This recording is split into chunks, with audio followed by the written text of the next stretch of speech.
এই জন্য আল্লাহর নবী বলেছেন ইয়ামুতুল মুমিনু ফি আরাকিল জাবিন, ইয়ামুতুল মুমিনু ফি আরাকিল জাবিন।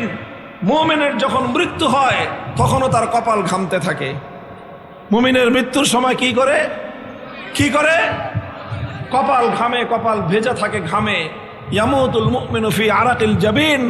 এই হাদিসে তালেবে ইলম ভাইরা, এই হাদিসের এক ব্যাখ্যা মুহাদ্দিসিনে কেরামতে এমনটা করেছেন, এই হাদিসের বাহ্যিক অর্থ যেটা, যে মুমিন ব্যক্তির মৃত্যুর সময় এটা একটা ভালো লক্ষণ যে তার কপাল ঘেমে উঠবে। যদি কারো কপাল ঘেমে উঠে মৃত্যুর সময়, এটা ভালো লক্ষণ। এটা হলো এই হাদিসের এক ব্যাখ্যা। এই হাদিসের অপর ব্যাখ্যা হলো ইয়ামুতুল মুমিনু ফি আরাকিল জাবিন, যে মুমিনের মৃত্যু হয় এমন যে তখনও সে আল্লাহর দ্বীনকে নিয়ে কোনো একটা প্ল্যান করতেছিল, দ্বীনের কোনো কাজকে নিয়ে সে পরিকল্পনা করতেছিল, সে কোনো একটা চিন্তা করতেছিল যে আজ তো এটা করলাম, আগামীকালকে আমার কি করতে হবে, পরশু আমার কি করতে হবে, আগামী বছর আল্লাহর দ্বীনের জন্য আমার কি করতে হবে। এই চিন্তা করতে করতে, এই পরিকল্পনা করতে করতে, এই প্ল্যান করতে করতে মুমিন কবরে চলে যায়, তার পরিকল্পনা শেষ হয় না। দুনিয়াদাররা দুনিয়ার প্ল্যান করতে করতে দুনিয়া থেকে বিদায় নেয়, ইমানদাররা ইমানের প্ল্যান করতে করতে দুনিয়া থেকে বিদায় নেয়। দুনিয়াদাররা দুনিয়া কামাই করার পরিকল্পনা করতে করতে দুনিয়া থেকে বিদায় নেয়। আল্লাহওয়ালারা আল্লাহর দ্বীনকে নিয়ে পরিকল্পনা করতে করতে কবর পর্যন্ত চলে যায়, তার পরিকল্পনা 100 বছর 1000 বছর পর্যন্ত বাস্তবায়িত হতে থাকে। মুহতারাম হাজিরিন, এই জন্য আমার প্রথম কথা আপনাদের প্রতি, আমার প্রতি, উসিকুম ওয়া নাফসি, সর্বপ্রথম পয়গাম, সর্বপ্রথম শিক্ষা হলো এই যে পরিকল্পনা করেন, চিন্তা করেন, বড় বড় পরিকল্পনা বানান, বিশাল পরিকল্পনা, দুনিয়ার জন্য না, আল্লাহর জন্য। কার জন্য? বলবেন যে হুজুর এত বড় পরিকল্পনা করে লাভ হবে কি, আমি কি বাস্তবায়ন করতে পারবো? আরে ভাই, বাস্তবায়ন করতে পারি আর না পারি, কাসেম নানুতুবি রহমতুল্লাহি আলাইহি, হাজী ইমদাদুল্লাহ মুহাজির মক্কি রহমতুল্লাহি আলাইহি পরিকল্পনা করে গিয়েছেন, সবটা তারা বাস্তবায়ন করতে পারেননি, আজও তাদের পরিকল্পনা বাস্তবায়িত হচ্ছে। পরিকল্পনা সব আমারটা আমার বাস্তবায়ন করে যেতে হবে এটা কোনো জরুরি না। শামসুল হক ফরিদপুরি রহমতুল্লাহি আলাইহি এক পরিকল্পনা দিয়ে গিয়েছেন, উনি চলে গেছেন 1960-এর দশকে, আজও পর্যন্ত হযরত ফরিদপুরির পরিকল্পনা বাস্তবায়ন চলছে। মুমিন পরিকল্পনা করো, কোথাও গিয়ে রুদ্ধ হয়ে যাওয়া যাবে না, কোথাও গিয়ে থমকে দাঁড়ানো যাবে না, কোথাও গিয়ে স্থির হওয়া যাবে না, চলতেই থাকতে হবে, চলতেই থাকতে হবে, চলতেই থাকতে হবে, যতক্ষণ পর্যন্ত আমার দেহে প্রাণ আছে, যতক্ষণ পর্যন্ত আমার হৃদয়ে স্পন্দন আছে, ততক্ষণ পর্যন্ত জান্নাতের দিকে আমার পথ চলা অব্যাহত থাকতে হবে। এটা হলো একটা মৌলিক কথা আমি বললাম, মৌলিক পরিকল্পনার কথা। আল্লাহ আমাদেরকে তৌফিক দান করেন। কাজেই দুনিয়ার লোভ করা যাবে না, আখিরাতের লোভ বাদ দেওয়া যাবে না। হযরত রাসূল আকরাম সাল্লাল্লাহু আলাইহি ওয়াসাল্লামের জীবনটা এই মূল নীতির উপর প্রতিষ্ঠিত ছিল। নবীজির জীবন, সিরাতুন নবী যদি আমরা পর্যালোচনা করি, আমরা আল্লাহর নবীর জীবনের এক একটা ধাপ ধাপ যদি নিয়ে আলোচনা করি, তাহলে আমরা দেখব যে আমাদের নবীজি কিভাবে প্রতিটি ধাপে পৌঁছে পরবর্তী ধাপের জন্য অগ্রসর হয়েছেন, আবার পরবর্তী ধাপে পৌঁছে তার পরবর্তী ধাপের জন্য পরিকল্পনা করেছেন, সেই পরবর্তী ধাপে পৌঁছে আবারও পরবর্তী ধাপের জন্য পরিকল্পনা করেছেন। করতে করতে করতে করতে শূন্য থেকে এক বিশাল মহিরুহ তৈরি করে আল্লাহর নবী দুনিয়া থেকে বিদায় নিয়েছেন। এমন এক প্ল্যান দিয়ে গিয়েছেন যেই পরিকল্পনা আজও উম্মতে মুহাম্মাদিয়া বাস্তবায়ন করতেছে। কিয়ামত পর্যন্ত আমার নবীর দেওয়া প্ল্যান এবং পরিকল্পনা বাস্তবায়নের জন্য আমাদের এই ছুটে চলা চলতেই থাকবে ইনশাআল্লাহ। দেখেন, আমার নবীর কথা আমি বলেছিলাম, এই গত 6 তারিখ আপনি এসেছিলাম খুলনায়, কিছু আলোচনা সেদিন করেছিলাম, ওই আলোচনার আবার কিছুটা অংশ আজকে আমি আলোচনা করতেছি। আল্লাহ রাসূল সাল্লাল্লাহু আলাইহি ওয়াসাল্লামকে আল্লাহ পাক মক্কায় পাঠালেন। 13 বছর পর্যন্ত মক্কা শরীফে মেহনত করলেন।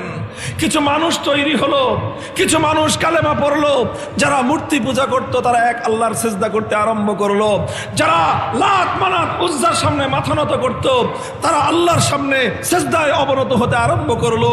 কিছু মানুষ তৈরি হলো, ঘরে ঘরে ঈমানের দাওয়াত পৌঁছলো, কিছু মানুষ দ্বীনকে কবুল করলো, ঈমানকে কবুল করলো। ঈমান কবুল করেছে, বাস নবীজি মনে করেন নাই যে কিছু মানুষ তো কালেমা পড়ছে, এবার আমি থামতে পারি না। আমার নবী এখানে থেমে যান নাই। যারা কালেমা পড়েছে, কালেমা পড়ার সাথে সাথে তাদের দ্বীনের তালিম এবং তরবিয়তের জন্য হযরত আরকাম ইবনে আবিল আরকাম রাদিয়াল্লাহু তাআলা আনহুর ঘরের মধ্যে মাদ্রাসা খুলেছেন। নৈশ মাদ্রাসা, দিবস মাদ্রাসা, দিবাকালীন মাদ্রাসা, সান্ধ্যকালীন মাদ্রাসা, আপনার প্রভাতকালীন মাদ্রাসা, নানা সময়ে, কখনো সকালে, কখনো রাতের অন্ধকারে, কখনো গধূলির আলোতে, কখনো দিনের আলোয়, কখনো গভীর রাতে, যখন যার পক্ষে সম্ভব হয়েছে হযরতে আরকাম রাদিয়াল্লাহু তাআলা আনহুর বাড়িতে আল্লাহর পয়গম্বর তাদেরকে এনে এনে দ্বীনের তালিম শিখিয়েছেন। নবীজি মানুষ কালেমা পড়েছে, ঈমান গ্রহণ করেছে, এতেই নবীজি তৃপ্ত হয়ে যাননি, সামনে অগ্রসর হয়েছেন। এই লোকগুলো যখন তৈরি হতে হতে 13 বছর পর্যন্ত মক্কার মাটিতে একটা উল্লেখযোগ্য পরিমাণ মানুষ কালেমা পড়লো, ইসলাম গ্রহণ করলো, সত্যকে গ্রহণ করলো, হকের দাওয়াত কবুল করলো। আল্লাহর নবী এটা চিন্তা করেন নাই যে বাস 13 বছর চেষ্টা করেছি, যাদের কপালে হেদায়েত ছিল হেদায়েত কবুল করেছে, যাদের কপালে হেদায়েত নাই তারা হেদায়েত কবুল করে নাই, কাজে আমি এখন ক্ষান্ত দেই। নবীজি এমন চিন্তা করেছিলেন? অথচ মক্কায় এমন কোনো মানুষ অবশিষ্ট ছিল না যেই মানুষের কাছে আমার নবী দ্বীনের দাওয়াত নিয়ে না গিয়েছেন। এমন কোনো মানুষ খুঁজে পাওয়া যাবে না যার কাছে রাতের অন্ধকারে, দিনের আলোতে, সকালবেলায়, সন্ধ্যাবেলায় একবার, দুইবার, শতবার, হাজারবার দ্বীনের দাওয়াত নিয়ে, কালেমার দাওয়াত নিয়ে যাওয়া হয় নাই। এমন কোনো মানুষ এক ব্যক্তিও মক্কার মাটিতে অবশিষ্ট ছিল না। আল্লাহর নবী বুঝতে পেরেছিলেন, নবীজির বুঝ হয়ে গেছে যে মক্কায় যারা ইসলাম কবুল করেছে আর বাকি লোকগুলো সহজে ইসলাম কবুল করবে না। এদের কাছে, এদের অধিকাংশের অন্তরের মধ্যেই মোহর মারা, এরা দ্বীন কবুল করবে না। এই ফলাফল পর্যন্ত পৌঁছে আল্লাহর নবী দাওয়াত ক্ষান্ত দিয়ে দিয়েছেন নাকি? কি বলেন? নবীজি তার মিশন থামাইয়া দিয়েছেন। যেহেতু আর মানুষ নতুন করে ঈমান গ্রহণ করার আশা নাই, এই জন্য যতটুকু পারলাম করলাম, বাকি এখন হাত পা ছেড়ে দিয়ে বসে থাকি। আল্লাহর নবী এমন করেছিলেন? বলেন তাহলে কি করলেন আল্লাহর নবী? নবীজি চিন্তা করলেন, মক্কার মানুষ যেহেতু দ্বীন আর কবুল করতেছে না, যারা করার করে ফেলেছে, তাহলে এবার আমি মক্কার বাইরে চেষ্টা করে দেখি। মক্কায় হয় নাই, বাইরে হবে। নবীজি তায়েফের ময়দানে ছুটে গেলেন, হিদায়াতের দাওয়াত নিয়ে গেলেন, ঈমানের দাওয়াত নিয়ে গেলেন, কালেমার দাওয়াত নিয়ে গেলেন। তায়েফবাসী আল্লাহর নবীর পয়গাম, নবীর দাওয়াত খুব ভালোভাবে গ্রহণ করেছিল। বলেন ইতিহাস কি পড়েছেন, নবীর জীবনীতে কি পড়েছেন? তায়েফবাসী আল্লাহর নবীর সঙ্গে এমন বর্বর আচরণ করেছিল, এমন মর্মান্তিক আচরণ করেছিল, এমন জুলুম অত্যাচার আল্লাহর নবীর জীবনে করেছিল। নবীর 63 বছরের জিন্দেগিতে এই ধরনের বর্বরতার সম্মুখীন আর কোনোদিন আল্লাহর নবী হন নাই। 1 মাস পর্যন্ত তায়েফে, 1 মাস আল্লাহর নবী এই তায়েফের মাঠে মাঠে ঘুরেছেন, ঘরে ঘরে ফিরেছেন, দুয়ারে দুয়ারে মানুষের কাছে কাছে গিয়েছেন। একটা মানুষ কালেমা পড়ে নাই, বরং আল্লাহর নবীর সারাটা শরীর 1 ইঞ্চি জায়গা অবশিষ্ট ছিল না যেখানে তায়েফবাসীর নিক্ষিপ্ত পাথরে আমার নবীর দেহ থেকে রক্ত ঝরে নাই। আল্লাহর নবী হাল ছেড়ে দিয়েছেন যে যেহেতু এই একটা মানুষ ইসলাম কবুল করলো না, কাজে আমার আর কি করার আছে, আমি তো সবটুকু করছি। এই কথা বলে ঘরে বসে গেছেন। বলেন কি করেছেন? আমার নবী চেষ্টা করেছেন, মক্কায় হয় নাই, তায়েফে কিছুই হলো না, দেখি অন্য কোথাও হয় কিনা। হজের মৌসুম আসলো, আমার নবীজি খুঁজতে থাকলেন নতুন কোনো ক্ষেত্র খুঁজে পাওয়া যায় কিনা। আল্লাহ পাক রব্বুল আলামিন নবীজিকে মিলিয়ে দিলেন এক নুরানি কাফেলা, 6 জন মানুষের একটা কাফেলা। হজের মৌসুমে তাদের সঙ্গে আল্লাহর নবীর সাক্ষাৎ হয়ে গেল আকাবার মধ্যে, মিনার ময়দানে। 6 জন মানুষ, তারা হলো ইয়াসরিব, মদিনার পুরাতন নাম। আল্লাহর নবী তাদের কাছে দ্বীনের দাওয়াত পেশ করলেন। আল্লাহর মেহেরবানি, এখানে 1 মাস যাদের পিছনে ঘুরে ঘুরে একটা লোককে কালেমা পড়াইতে পারলেন না, যেখানে মক্কার মাটির মানুষের কাছে শতবার, হাজারবার গিয়েও বহু মানুষের মন গলাতে পারলেন না, সেখানে মদিনার 6 জন মানুষ একদিন কথা বললেন, 1 ঘন্টা কথা বললেন, 6টা মানুষ কালেমা পড়ে ফেলল। মেহনত এক জায়গায় করলেন, আল্লাহ ফলাফল আরেক জায়গায় দিলেন। নবীজি এবার মদিনারকে টার্গেট করে, মদিনার লোকদেরকে টার্গেট করে নতুন মেহনত শুরু করলেন। বললেন তোমরা আবার আসবে। 2য় বছর তারা 12 জন আসলো। নবীজি তাদেরকে আবার শিক্ষা দিলেন, বললেন তোমরা আবার আসবে। 3য় বছর 70 জন আসলো। আল্লাহর নবীর কাছে তারা বলল, ইয়া রাসূলুল্লাহ, সোনার মদিনা ইসলামের জন্য উপযোগী, সোনার মদিনা ইসলামের জন্য খুবই একেবারে এটা উপযোগী একটা মাহল, সেখানে একটা উপযোগী পরিবেশ আছে। সোনার মদিনায় ইসলামের ফসল ফলার জন্য মাটি বড় উর্বর। আপনি এক কাজ করেন, আপনি মদিনায় চলে আসেন। আল্লাহর নবী বললেন, যদি দ্বীনের কাজ হয়, যদি আল্লাহর দ্বীনের জন্য প্রয়োজন হয়, যদি আল্লাহর দ্বীনের ফায়দা হয়, যদি ইসলামের উপকার হয়, তাহলে আমি সব কিছু ছাড়তে প্রস্তুত আছি আল্লাহর দ্বীনের উপকারের জন্য। নবীজির কাছে একদিকে ছিল মক্কা, আরেকদিকে নবীর মদিনায় যাওয়ার হাতছানি। একদিকে মক্কার টান, আরেকদিকে মদিনার হাতছানি। এবার চিন্তা করে দেখেন, মক্কা শরীফ আর মদিনা শরীফ দুইটাকে যদি 2 পাল্লায় রাখা হয় আর যদি তুলনা করা হয়, তাহলে কি পাওয়া যাবে? মক্কা শরীফে আল্লাহর ঘর বাইতুল্লাহ আছে, মদিনা শরীফে কোনো মসজিদও নাই। মক্কা শরীফে মসজিদে হারাম আছে, 1 রাকাত নামাজ পড়লে 1 লক্ষ রাকাত নামাজের সওয়াব। মদিনায় তখন কিছুই ছিল না। মক্কা শরীফে জমজমের কূপ ছিল, মদিনায় কিছুই ছিল না। মক্কা শরীফে হাজরে আসওয়াদ ছিল, চুম্বন করলে জিন্দেগির গুনাহ মাফ, মদিনায় কিছুই ছিল না।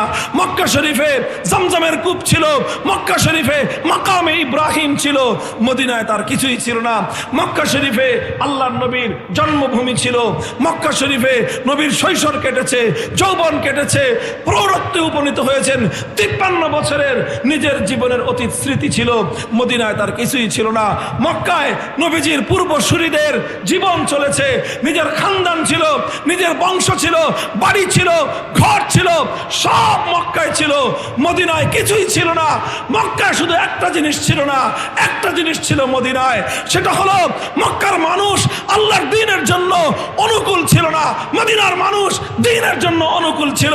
আমার নবী ঘর ছাড়লেন, বাড়ি ছাড়লেন, মাতৃভূমি ছাড়লেন, স্বদেশ ভূমি ছাড়লেন, নিজের দেশ ছেড়ে যে দেশে গেলে দ্বীনের ফায়দা হবে, ইসলাম কায়েম হবে, ইসলামের জন্য আমার নবী সব ছেড়ে দিয়ে হিজরতের পথে পাড়ি দিলেন। অনেকে বলে হিজরতকে যে নবীজি মক্কা থেকে পালায়ে গেছেন, নাউজুবিল্লাহ। এই শব্দটা নবীজির শানে সঠিক নয় এবং হিজরতের ইতিহাসের সঙ্গেও এই কথা, এই শব্দ যথাযথ প্রয়োগযোগ্য নয়। নবীজি চাইলে মক্কায় থাকতে পারতেন, বলেন পারতেন কিনা? নবীজি মক্কায় থাকতে পারতেন এবং আমার নবীকে মক্কায় নিরাপত্তা দেওয়ার মতো আল্লাহর নবীর সঙ্গে সেই রকম লোক ছিল, নবীর গোষ্ঠী ছিল, নবীর খানদান ছিল। নবীর হুজুর সাল্লাল্লাহু আলাইহি ওয়াসাল্লামের বনু হাশিম ছিল, বিশেষ করে বনুল মুত্তালিব এবং বনুল মুত্তালিব ছিল, যারা আল্লাহর নবীর সঙ্গে রাত দিন 24 ঘন্টা নবীর নিরাপত্তার দায়িত্বে নিয়োজিত ছিলেন। 3 বছর পর্যন্ত যারা আল্লাহর নবীর সঙ্গে শিয়াবে আবি তালেবের মধ্যে অবরুদ্ধ ছিলেন, ঘাস পাতা খেয়ে জীবনযাপন করেছেন, কিন্তু নবীজিকে ছেড়ে তারা যান নাই। নবীজির জন্য মক্কার মাটি কোনোদিন অনিরাপদ ছিল না, সব ছিল আল্লাহর নবীর জন্য মক্কায়। যারা মনে করে নবীজি জীবন বাঁচানোর জন্য মক্কা থেকে চলে গিয়েছিলেন, তারা সিরাতুন নবী সম্পর্কে ভুল বলেন, তারা সঠিক বলেন না। নবীজি মক্কা থেকে জীবনের মায়ায় যান নাই, নবীজি মক্কা থেকে জীবনের ভয়েও যান নাই, মক্কা থেকে জীবনের নিরাপত্তাহীনতার কারণে যান নাই। আল্লাহর নবীর জীবনের নিরাপত্তা মক্কাতেই ওই সময় সবচেয়ে বেশি ছিল, সব ছিল। মক্কায় শুধু একটা জিনিস ছিল না, সেটা হলো মক্কার মানুষ ইসলামের জন্য তারা উপযোগী ছিল না, আর ইসলামের জন্য উপযোগী ছিল মদিনা। আল্লাহর নবী হিজরত করলেন, মদিনায় গেলেন। আল্লাহর পয়গম্বর দুনিয়ার সব কিছুর চেয়ে, নিজের মাতৃভূমির চেয়ে, নিজের দেশের চেয়ে ঈমান এবং ইসলামকে অগ্রাধিকার দিয়েছেন। হে মুসলমান, হে মুসলমান, আজ তোমাদেরকে দেশপ্রেমের নামে, স্বদেশ প্রেমের নামে, ঈমানের ভালোবাসা থেকে পথ পশ্চাৎপদ করবার এক স্লোগান তোলা হয়। এই স্লোগান জাহেলিয়াতের স্লোগান, এই স্লোগান মূর্খতার স্লোগান, এই স্লোগান কুফরের স্লোগান। একজন ইমানদারের কাছে তাম পৃথিবী এক পাল্লায়, ইমান আর এক পাল্লায়। ইমানের কদর, ইমানের দাম সব কিছুর চেয়ে বেশি। আল্লাহর নবী হিজরত করলেন, মদিনায় গেলেন। মদিনায় যাওয়ার সঙ্গে সঙ্গে নবীজি একটা অনুকূল পরিবেশ পেলেন। মদিনায় 3 জাতির বসবাস ছিল। একটা হলো ইহুদি, আর একটা মুসলমান, আর একটা হলো মুশরিক, পৌত্তলিক, মূর্তি পূজারী। 3 জাতি মিলে একটা শান্তি চুক্তি করলো, সবাই থাকবো মিলেমিশে, কেউ কারো বিরুদ্ধাচরণ করব না। এটাকেই বলা হয় মদিনা সনদ। কি বলে এটাকে? মদিনা সনদ স্বাক্ষরিত হওয়ার পর মদিনায় মুসলমানদের জন্য খুব শান্তি, নিরাপত্তা সব কায়েম হয়ে গিয়েছে। শুধু নবীজির নিরাপত্তা হয় নাই, সকল সাহাবীদের, মুহাজির এবং আনসার সকলের শান্তিপূর্ণভাবে আল্লাহর দ্বীন পালন করবার একটা অনুকূল পরিবেশ মদিনায় কিন্তু কায়েম হয়ে গিয়েছিল। এবার আল্লাহর নবী ক্ষান্ত দিতে পারতেন। নবীজি মনে করতে পারতেন যে মক্কার তুলনায় তো অনেক ভালো হয়েছে। এখানে মক্কায় কেউ কালেমা পড়লে তাকে হত্যা করা হতো, মক্কায় কেউ ইসলাম কবুল করলে তাকে দ্বিখণ্ডিত করে ফেলা হতো, মক্কায় কেউ কালেমা পড়লে তার বুকের উপর পাথর চাপা দিয়ে জ্বলন্ত আগুনের উপর শোয়ায় রাখা হতো। মদিনায় তো মাশাআল্লাহ অনেক ভালো, এখানে নামাজ পড়া যায়, শান্তিতে নামাজ পড়া যায়, কেউ বাধা দেয় না। এখানে আমরা মসজিদ কায়েম করেছি, মসজিদে জামাতের সাথে নামাজ পড়তে পারি, কেউ বাধা দেয় না। কাজেই ভালোই তো আছি, কাজেই এখন আমরা ক্ষান্ত দেই, এরকম মনে করার সুযোগ ছিল কিনা বলেন? আল্লাহর নবীর সুযোগ ছিল, কিন্তু নবীজি এমন চিন্তা করেন নাই। বরং 1 বছর যাওয়ার পরেই আমার নবীজি চিন্তা করলেন, ইসলামকে নিয়ে এতটুকুর মধ্যেই ক্ষান্ত থাকলে চলবে না, সামনে অগ্রসর হতে হবে। নবীজি এবার কি চিন্তা করলেন? এবার চিন্তা করলেন যে শুধুমাত্র মক্কা আর মদিনায় ইসলাম নিয়ে বসে থাকলে চলবে না, ইসলামকে শুধু মক্কা মদিনা নয়, ধীরে ধীরে গোটা আরবের প্রত্যেকটা ভূখণ্ডে ইসলামের দাওয়াত পৌঁছে দিতে হবে। এই জন্য আল্লাহর নবীর সামনে বড় একটা বাধা ছিল। কি বাধা? মক্কার কুরাইশরা ইসলামের দাওয়াত নিয়ে বিচরণ করতে দেয় না, ইসলামের দাওয়াত প্রচার করতে দেয় না, ইসলামের দাওয়াত সম্প্রচার করতে দেয় না। ইসলামের দাওয়াত নিয়ে মানুষের কাছে কাছে যাওয়ার ক্ষেত্রে সবচেয়ে বড় বাধা হলো মক্কার কুরাইশের লোকেরা। ওরা মক্কা থেকে মুসলমানরা হিজরত করে চলে আসার পরেও ওরা ক্ষান্ত হয় নাই, ওরা থেমে যায় নাই, বরং ওরা ষড়যন্ত্র করতে আরম্ভ করলো। মদিনার ইহুদিদের সাথে মিলে, মুনাফিকদের সাথে মিলে ষড়যন্ত্র শুরু করলো যে মদিনা থেকে কিভাবে মুসলমানদেরকে উৎখাত করা যায়। এই জন্য আল্লাহর নবী চিন্তা করলেন, এইভাবে হাত পা গুটিয়ে বসে থাকলে চলবে না, এবার আমাদেরকে মক্কার কাফেরদের ব্যাপারে একটা ব্যবস্থা গ্রহণ করতে হবে। আল্লাহর নবী এবার সিদ্ধান্ত নিলেন, আল্লাহর পক্ষ থেকে অনুমতি আসলো, উযিনা লিল্লাযীনা ইউকাতালুনা বিআন্নাহুম যুলিমু ওয়া ইন্নাল্লাহা আলা নাসরিহিম লাকাদির। আল্লাহ বললেন, হে নবী, 13 বছর এমনভাবে কেটেছে, বেঈমানের দল একটা চর মারলে আপনারা আরেক গাল পেতে দিয়েছেন, বলেছেন আরেকটা চর মারো, কিন্তু আমার কথাটা শুনে যাও। এতদিন ছিল এই নরম নীতি, সোজা আঙ্গুলে ঘি উঠানোর চেষ্টা, কিন্তু 13 বছর দেখা গেল সোজা আঙ্গুলে বেশি ঘি উঠে না, বরং আরো বেশি ঘি উঠানো দরকার মানবতার কল্যাণের জন্য। এই জন্য আল্লাহর নবী ইসলামের পলিসি ঘোষণা করলেন, নতুন সিদ্ধান্ত ঘোষণা করলেন। এখন থেকে আর সেই মক্কার জিন্দেগির সেই নমনীয়তার নীতি চলবে না। এখন থেকে আর কেউকে আমরা এভাবেই আমরা ছেড়ে দিব না। আল্লাহর নবী নীতি ঘোষণা করলেন, এতদিন পর্যন্ত আঘাত করেছ, আমরা নীরবে সহ্য করেছি। এখন থেকে ইসলামের নীতি হলো, যারাই মুসলমানদের গায়ে হাত তুলবে, যারা ইসলামের উপর আক্রমণ করার চেষ্টা করবে, যে হাত ইসলাম এবং মুসলমানদের দিকে অগ্রসর হয়ে আসবে, সেই কালো হাত আস্ত ফিরিয়ে দেওয়া হবে না, সেই কালো হাত ভেঙে গুড়িয়ে দেওয়া হবে।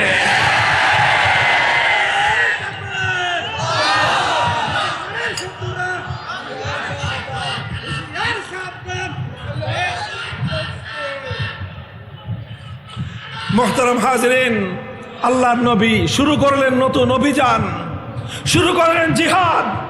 বদরের রণাঙ্গনে জিহাদ করলেন, 14 জন সাহাবায়ে কেরাম শহীদ হলেন। 1 বছর পরে উহুদের জিহাদ হলো, 70 জন সাহাবী শাহাদাত বরণ করলেন। আমার নবী নিজে মাথা ভাঙলেন, দাঁত ভাঙলেন, চেহারা রক্তে রঞ্জিত হলো, সারা শরীর থেকে রক্ত ঝরতে ঝরতে আমার নবী দুর্বল হয়ে বেহুশ হয়ে জমিনে লুটিয়ে পড়লেন।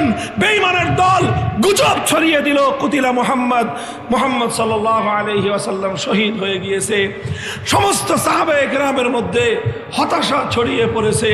আল্লাহর নবীর হুঁশ ফেরার সঙ্গে সঙ্গে নবীজি চিন্তা করেন নাই এবার থামতে হবে। নবীজি চিন্তা করেন নাই আমি এখন আহত, এখন থেমে যাওয়া দরকার। নবীজি চিন্তা করেন নাই এখন আমার রক্ত ঝরছে, থেমে যাওয়া দরকার না। আল্লাহর নবী রক্তাক্ত অবস্থায় উহুদের মাটিতে জমিনের মধ্যে লুটিয়ে পড়া অবস্থায়ও নবীজি বলতেছিলেন, ইলাইয়া ইবাদাল্লাহ, ইলাইয়া ইবাদাল্লাহ, হে আল্লাহর বান্দারা আসো আমার কাছে, আবার আমাকে কেন্দ্র করে সংঘবদ্ধ হও, তোমরা ঐক্যবদ্ধ হয়ে আবার কুফরের বিরুদ্ধে তোমরা হামলা করো, ঝাঁপিয়ে পড়ো। হামলা হলো, রুখে দাঁড়ালেন সাহাবায়ে কেরাম, ঘুরে দাঁড়ালেন। 70 জন সাহাবী জীবন দিলেন, শহীদ হলেন। মুসলমানরা থেমে যায় নাই, আবার সামনে চলল। খন্দকের যুদ্ধ হলো, 3000 মুসলমান পেটে পাথর বাঁধলেন। খাবারের ব্যবস্থা ছিল না, পেটে পাথর বেঁধে মাটি খনন করেছেন, পেটে পাথর বেঁধে খন্দক খনন করেছেন। মদিনা শরীফের রক্ষা সংরক্ষণ, মদিনা শরীফকে হেফাজত করেছেন, মদিনার নিরাপত্তা নিশ্চিত করেছেন, সব কিছু করেছেন। ক্ষুধা, অনাহার, পিপাসা, সব কষ্ট সহ্য করেছেন, কিন্তু ময়দান থেকে পিছপা হয়ে যান নাই। আরো সামনে চলেন। আল্লাহর পয়গম্বর চলতে থাকলেন, ইসলাম বাড়তে থাকলো, মুসলমান বাড়তে থাকলো, ইসলামের জামাত বড় হতে থাকলো। আস্তে আস্তে 7ম হিজরি সন আসলো। 7ম হিজরি পর্যন্ত আলহামদুলিল্লাহ মুসলমানদের একটা শক্তি সঞ্চিত হয়ে গেল। ইতিমধ্যে মদিনা শরীফের অভ্যন্তরে ইহুদি যারা ছিল, সেই ইহুদিরা একের পর এক বিশ্বাসঘাতকতা করলো। 3 সম্প্রদায় ছিল ইহুদি, একটা হলো বনু কাইনুকা, আরেকটা বনু নজির, আরেকটা ছিল বনু কুরাইজা। 3টা ইহুদি গোত্র একটার পর একটা গাদ্দারি করলো। যে যতটুকু গাদ্দারি করলো আল্লাহর নবী তার গাদ্দারি পরিমাণ তাকে ততটুকু প্রাপ্য বুঝিয়ে দিলেন। নবীর সিরাত পড়লে বোঝা যায়, খুব ভালো করে শুনেন, নবীর ইতিহাস পড়লে বোঝা যায়, আমার নবীর জীবনী পড়লে বোঝা যায়, নবীজির কাছে সব অপরাধের ক্ষমা ছিল, গাদ্দারির কোনো ক্ষমা ছিল না। বিশ্বাসঘাতকতাকে আল্লাহ নবী ক্ষমা করেন নাই। বনু কাইনুকা বিশ্বাসঘাতকতা করেছে, আল্লাহর নবী মদিনা থেকে বের করে দিয়েছেন। বনু নজির গাদ্দারি করেছে, মদিনা থেকে বহিষ্কার করে দিয়েছেন। বনু কুরাইজা সবচেয়ে বড় গাদ্দারি করেছিল, সবচেয়ে বড় কঠিন সময়ে সবচেয়ে বড় বিশ্বাসঘাতকতা করেছিল।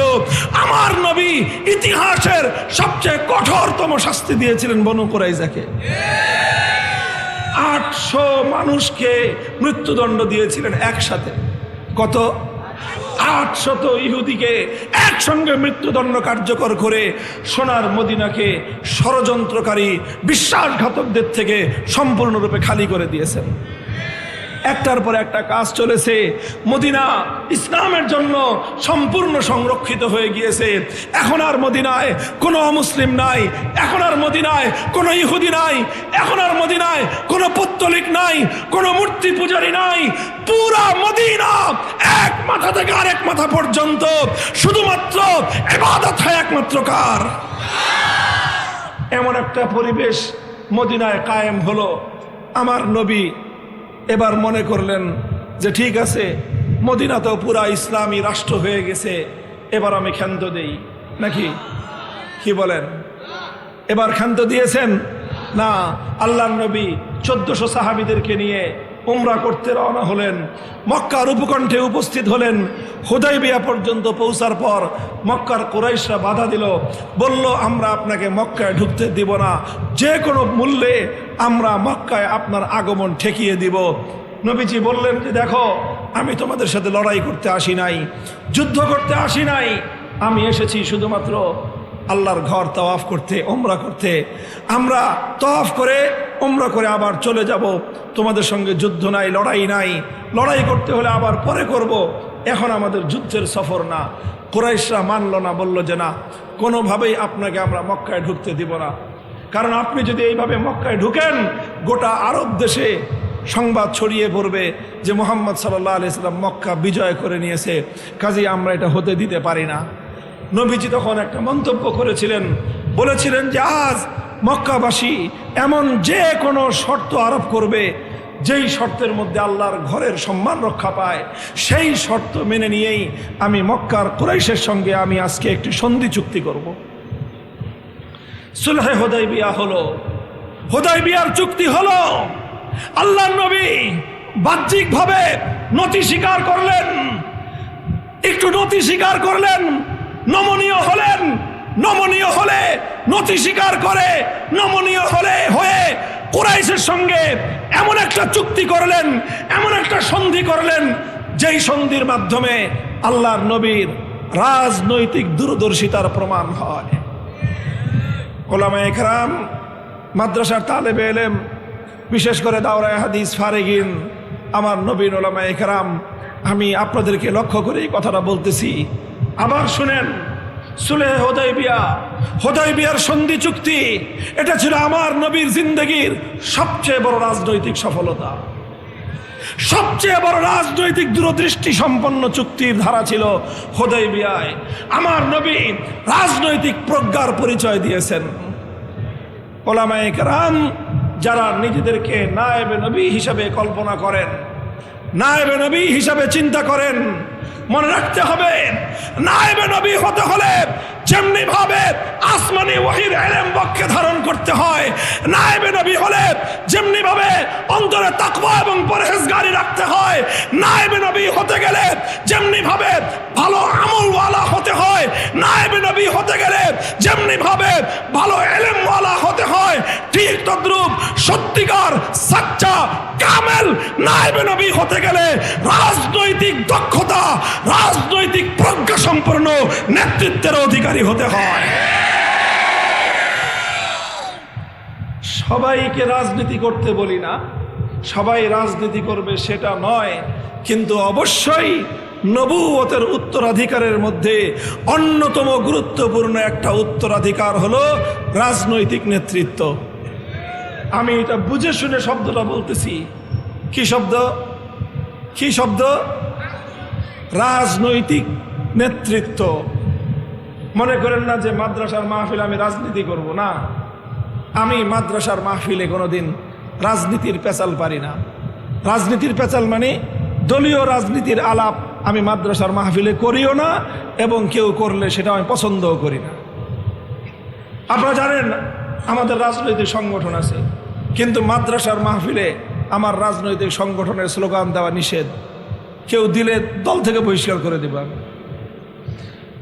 কিন্তু দলীয় রাজনীতির কথা বলি না, কিন্তু ইসলামের যে দর্শন, রাজনৈতিক আদর্শ, ইসলামের যে রাজনৈতিক মতবাদ, ইসলামের যে রাজনৈতিক ফিলোসফি, ইসলামের যে রাজনৈতিক চিন্তাধারা, সেটার কথা বলতেই হবে, বলতেই হবে। সেটা না বললে ইসলামের পয়গাম পরিপূর্ণ হয় না।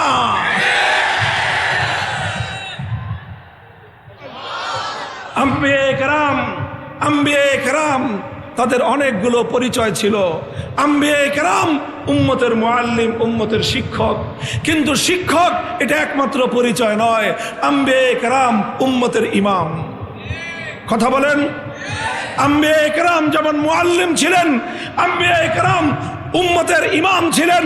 আম্বিয়ায়ে কেরাম যেরকম উম্মতের ইমাম ছিলেন, ঠিক একই সাথে আম্বিয়ায়ে কেরাম উম্মতের মুজাক্কি ছিলেন, যেটা আজকের পরিভাষায় বলতে গেলে বলতে হবে উম্মতের পীর এবং শেখ, সেটাও নবী করিম ছিলেন। কথা বলেন ঠিক কিনা? তাহলে নবীগণ উম্মতের শিক্ষক ছিলেন, নবীগণ উম্মতের নামাজের ইমাম ছিলেন, নবীরা উম্মতের আত্মশুদ্ধির মুজাক্কি এবং শেখ ছিলেন। যেই নবী উম্মতের ইমাম ছিলেন, যেই নবী উম্মতের মুআল্লিম ছিলেন, যেই নবী উম্মতের মুজাক্কি ছিলেন, সেই নবী জিহাদের রণাঙ্গনে উম্মতের জন্য তিনি জিহাদের রণাঙ্গনে মার্শাল চিফ ছিলেন, তিনি জিহাদের রণাঙ্গনের প্রধান কমান্ডারও ছিলেন। নারায়ে তাকবীর, আল জিহাদ আল জিহাদ, তারিকুনা তারিকুনা, নারায়ে তাকবীর। মুহতারাম হাজিরিন, শুধু শুধু কমান্ডার নয়, যুদ্ধের সময় যিনি কমান্ডার ছিলেন, রাষ্ট্র পরিচালনার সময় তিনি উম্মতের জন্য সবচেয়ে আদর্শ রাষ্ট্রনায়ক ছিলেন এবং সবচেয়ে দক্ষ, অভিজ্ঞ, দূরদৃষ্টি সম্পন্ন রাজনৈতিক নেতাও ছিলেন তিনি। রাজনৈতিক নেতা, রাজনৈতিক নেতৃত্ব, এই কথাগুলো শুনলেই তো একদল মানুষের মাথা খারাপ হয়ে যায় যে এগুলা হুজুররা বলে কেন, এগুলা হুজুররা বলে কেন। হুজুররা মাদ্রাসার শিক্ষক, ভালো কথা। হুজুররা মসজিদের ইমাম, আরো ভালো কথা। হুজুররা মিলাদ শরীফ পড়ায়, আরো ভালো কথা। হুজুররা খতম পড়ে, এটাও ভালো কথা। হুজুররা দোকানে এসে দোয়া করে দেয়, উদ্বোধন করে দেয়, খতম করে দেয়, দোকানে বরকত হয়, এটাও ভালো কথা। হুজুররা জানাজার নামাজ পড়ায়, ভালো কথা। আমার বাচ্চা হলে হুজুররা গিয়ে মুয়াজ্জিনের মতো আজান দেয়, সব তো ভালো কথা। মসজিদে ইমামতি করে মিম্বরে খুতবা দেয়, সব ভালো কথা। হুজুররা আবার রাজনৈতিক নেতা হইতে চায়, এটা তো ভালো না হুজুর, এটা তো ঠিক না। কথা ঠিক কিনা? আমি আপনাদের একটা হাদিস শুনাই, বুখারী শরীফের হাদিস, মুসলিম শরীফের হাদিস। কানাত বানু ইসরাইল তাসুসুহুমুল আম্বিয়া কুল্লামা হালাকা নাবিয়্যুন খালাফাহু আখার। আপনারা সবাই একটা শব্দ তো শুনে থাকার কথা, মাদ্রাসা ছাত্ররা তো শুনছেই, ইভেন যারা কিছুটা দ্বীনের ইলমের সঙ্গে পরিচয় রাখেন, পড়াশোনা করেন, তারাও একটা শব্দ শুনে থাকবেন। শব্দটা হলো সিয়াসাত। কি শব্দ? অর্থ কি বলেন? অর্থ কি? সিয়াসাত মানে রাজনীতি। সিয়াসাত শব্দের অর্থই হলো রাজনীতি, আরবি ভাষার শব্দ। এই সিয়াসাত শব্দ থেকেই বুখারীর হাদিস, কানাত বানু ইসরাইল তাসুসুহুমুল আম্বিয়া মিনাস সিয়াসাতি তাসুসু মিনাস সিয়াসাহ। আল্লাহ নবী বলতেছেন, হাজার হাজার বছর পর্যন্ত এই পৃথিবীতে, দুনিয়াতে উম্মতের, মানব জাতির রাজনৈতিক নেতৃত্ব দিতেন আম্বিয়ায়ে কেরাম। আম্বিয়ায়ে কেরামকে যারা শুধু ধর্মীয় নেতা মনে করেন, মূর্খতার জগতে বসবাস করেন। ইসলামে রাজনৈতিক নেতৃত্ব ধর্মীয় নেতৃত্ব থেকে আলাদা করবার কোনো সুযোগ নাই। কানাত বানু ইসরাইল তাসুসুহুমুল আম্বিয়া, আম্বিয়ায়ে কেরাম মসজিদে ইমামতি করতেন, আম্বিয়ায়ে কেরাম মিম্বরে খুতবা দিতেন, আম্বিয়ায়ে কেরাম উম্মতকে তালিম দিতেন, আম্বিয়ায়ে কেরাম উম্মতের আত্মার পরিশুদ্ধি ঘটাতেন, আম্বিয়ায়ে কেরামই উম্মতের রাজনৈতিক নেতৃত্ব দিতেন। কানাত বানু ইসরাইল তাসুসুহুমুল আম্বিয়া কুল্লামা হালাকা নাবিয়্যুন খালাফাহু আখার। এক নবী মারা গেলেই আরেক নবী চলে আসতো, তিনি হতেন নতুন নেতা, তিনি হতেন নতুন, শুধু ধর্মীয় নেতা নয়, রাজনৈতিক নেতা। ওয়ানা খাতামুন নবিয়্যিন। এরপর আল্লাহর নবী বলেন, আমি হলাম সর্বশেষ নবী, সুতরাং আল্লাহর পক্ষ থেকে নির্বাচিত সর্বশেষ রাজনৈতিক নেতা হলাম আমি। নবী হিসাবে যাকে আল্লাহ পাক মনোনয়ন দান করেন, তাকে আল্লাহ সেই উম্মতের রাজনৈতিক নেতৃত্বের জন্য আল্লাহ নিযুক্ত করেন। নবীজি বলতেছেন, আমি যেহেতু শেষ নবী, আমার পরে আর কোনো নবী আসবে না, সুতরাং আমার পরে রাজনৈতিক নেতৃত্বের দায়িত্ব পালন করবে কারা? নবীজি বলে দিয়েছেন, ওয়াসাতাকুনুল খুলাফা, আমার পরে খেলাফত চলবে, আমার পরে খলিফারা উম্মতের রাজনৈতিক নেতৃত্ব দিবে। খলিফা কারা হবে? খুলাফায়ে রাশিদিন কারা হবে? উম্মতের মধ্যে আল্লাহর নবীর পরে সবচেয়ে বড় আলেম ছিলেন আবু বকর সিদ্দিক, তিনি হয়েছেন খলিফা। তারপরে সবচেয়ে বড় আলেম ছিলেন ওমর বিন খাত্তাব, তিনি হয়েছেন খলিফা। তারপরে সবচেয়ে বড় আলেম ছিলেন ওসমান গনি, তিনি হয়েছেন খলিফা। তারপরে সবচেয়ে বড় আলেম ছিলেন আলী মুর্তজা, তিনি হয়েছেন খলিফা। যে সবচেয়ে বড় আলেম সেই উম্মতের খলিফা।